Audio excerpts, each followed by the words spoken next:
पुणे की यरवदा जेल।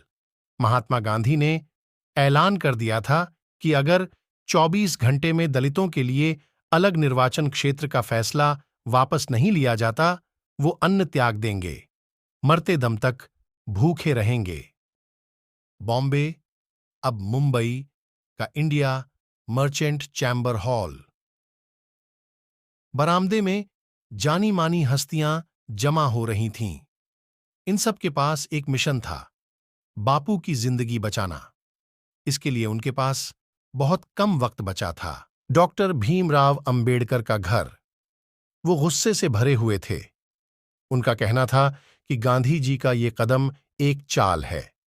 वो अपने लोगों से किसी भी कीमत पर धोखा नहीं करेंगे। इससे ठीक 5 दिन बाद, यानी 24 सितंबर 1932 की शाम 5 बजे पुणे की यरवदा जेल में अंबेडकर और गांधी के बीच एक समझौता हुआ, जिसे पूना पैक्ट के नाम से जानते हैं।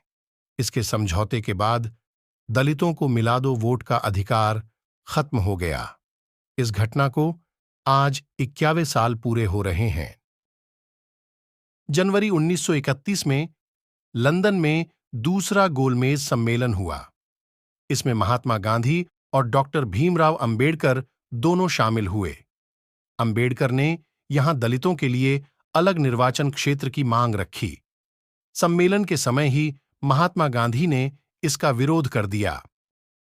16 अगस्त 1932 को ब्रिटिश सरकार ने कम्युनल अवार्ड की शुरुआत की। इसमें दलितों के साथ कई समुदायों को भी अलग निर्वाचन क्षेत्र का अधिकार दिया गया। साथ ही दलितों को 2 वोट का अधिकार भी मिला। 2 वोट का अधिकार यानी दलित एक वोट से अपना प्रतिनिधि चुन सकते थे और दूसरे वोट से वो सामान्य वर्ग के किसी प्रतिनिधि को चुन सकते थे। महात्मा गांधी ने यरवदा जेल में ही शुरू कर दिया था अनशन। दलितों को 2 वोट का अधिकार मिलते ही महात्मा गांधी ने इसका विरोध शुरू कर दिया। उनका मानना था कि दलितों के लिए अलग निर्वाचन क्षेत्र और 2 वोट के अधिकार से हिंदू समाज बंट जाएगा। एक ही समाज में दलित हिंदुओं से अलग हो जाएंगे।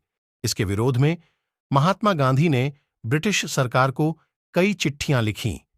18 अगस्त को तब के ब्रिटिश प्रधानमंत्री रैमसे मैकडोनाल्ड को लिखी चिट्ठी में कहा कि वो इस फैसले का विरोध अपनी जान देकर भी करेंगे। 9 सितंबर को भी गांधी ने यही बात दोहराई। हालांकि अंग्रेजों पर इसका कोई असर नहीं हुआ। सविनय अवज्ञा आंदोलन शुरू करने की सुगबुगाहट पाकर ब्रिटिश सरकार ने महात्मा गांधी को राजद्रोह के आरोप में जेल में बंद कर दिया। 18 सितंबर को महात्मा गांधी ने जेल से ऐलान कर दिया कि जब तक दलितों के लिए अलग निर्वाचन क्षेत्र का फैसला वापस नहीं लिया जाता, वो कुछ भी नहीं खाएंगे, मरते दम तक भूखे रहेंगे। आखिरी बार महात्मा गांधी ने ऐसा उपवास 1918 में अहमदाबाद के कपड़ा मिल के मजदूरों के पैसे बढ़ाने के लिए किया था। महात्मा गांधी के उपवास के ऐलान से जवाहरलाल नेहरू चिढ़ गए थे। 20 सितंबर की सुबह 11:30 बजे महात्मा गांधी ने अपना आखिरी खाना खाया। इसके बाद ऐलान किया कि जब तक उनकी बात नहीं मानी जाती, वो मरते दम तक उपवास करेंगे।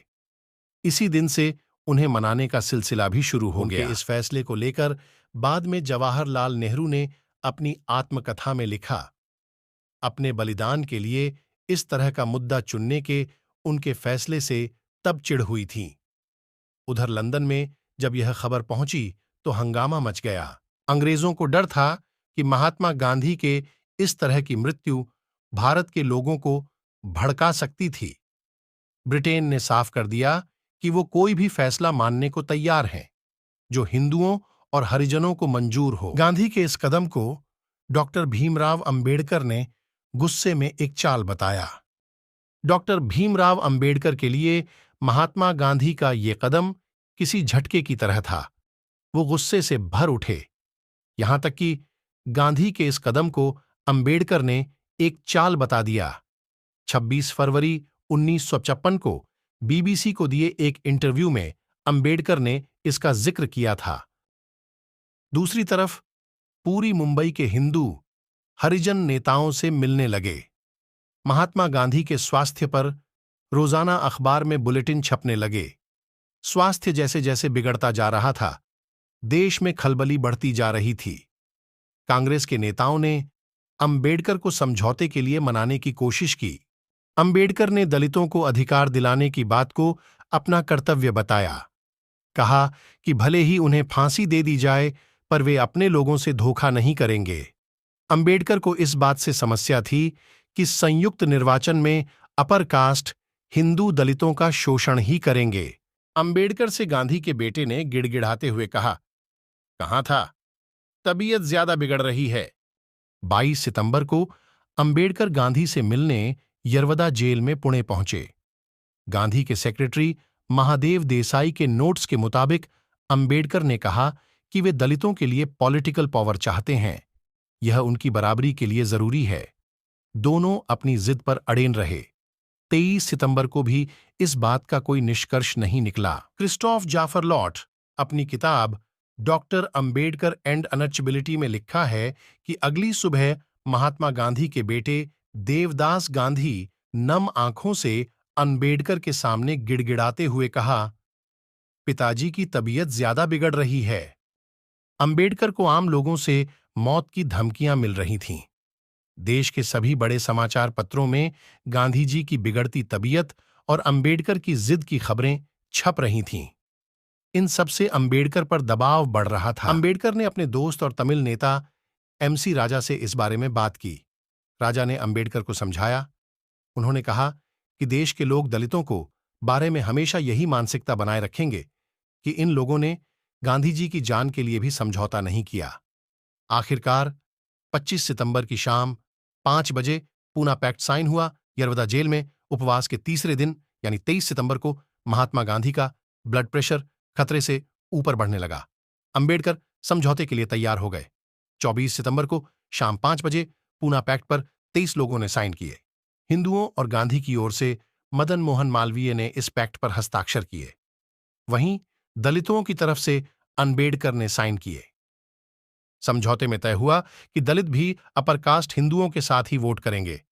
ब्रिटिश सरकार ने दलितों के लिए 71 सीट्स दी थीं, जिन्हें बढ़ाकर 148 कर दिया गया। C राजगोपालचारी ने अंबेडकर के साथ फाउंटेन पेन बदलकर समझौते पर मुहर लगाई। यहां जो समझौता हुआ उसे ही पूना पैक्ट कहा गया। इसमें गांधी और अंबेडकर इस बात पर राजी हुए कि दलित समेत सभी हिंदू सभी उम्मीदवारों के लिए वोट करेंगे। हिंदुओं और दलितों के बीच इस अंतर को खत्म करने के लिए टाइस लिमिट पर अंबेडकर 10 साल के लिए राजी हो गए, जबकि पहले 15 साल की मांग कर रहे थे। दूसरी तरफ महात्मा गांधी इसे 5 साल करने पर अड़े थे। वो आखिर तक नहीं माने। तब सी राजगोपालाचारी ने सुझाव दिया कि इस बात पर बाद में चर्चा की जा सकती है। इस पर अंबेडकर और महात्मा गांधी दोनों ही सहमत हो गए। पैक्ट साइन होने के बाद उसे लंदन भेजा गया। जब यह लंदन पहुंचा तब ब्रिटेन के प्रधानमंत्री मैकडोनाल्ड राज घराने के किसी सदस्य की शोक सभा में गए हुए थे। उन्हें जैसे ही खबर मिली वो 10 डाउनिंग स्ट्रीट आए और अपने सहयोगियों के साथ आधी रात तक उस दस्तावेज को पढ़ते रहे। 23 सितंबर को एक ऐलान हुआ। लंदन और दिल्ली में एक साथ यह बताया गया कि ब्रिटिश सरकार ने पूना पैक्ट को स्वीकार कर लिया है। यह सूचना यरवदा जेल में महात्मा गांधी तक पहुंचाई गई। तब जाकर उन्होंने शाम के 5:15 बजे उपवास खत्म किया। दोस्तों, अगर आपको वीडियो अच्छी लगी हो तो चैनल को सब्सक्राइब कर देना और वीडियो को लाइक भी कर देना।